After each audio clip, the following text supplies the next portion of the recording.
Mama Chloe, happy birthday po. Kamusta po kayo? Alam kong namimiss nyo na ako.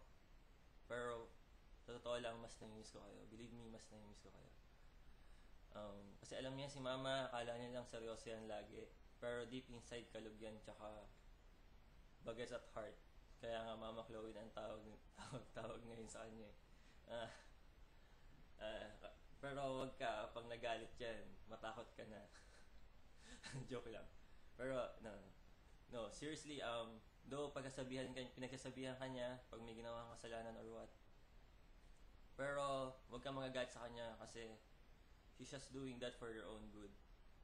Kasi alam mong mahal ka niya at saka doon mo feel na mahal ka niya talaga. And si Mama, very very good listener yan tsaka supportive. Natandaan ko kasi noon, no, before ako mag-board exam ulit, she gave me this ring kasi down na down ako noon. She gave me this ring, and somehow etong ring na to gave me yung ginawa niya gave me a boost to bring back my confidence sa ginagawa ko. Kaya ever since nung binigay niya to, hindi ko na siya tinanggal. Kaya love na love ko yan. Kasi hindi niya ako iniwan all the way. No, anyway,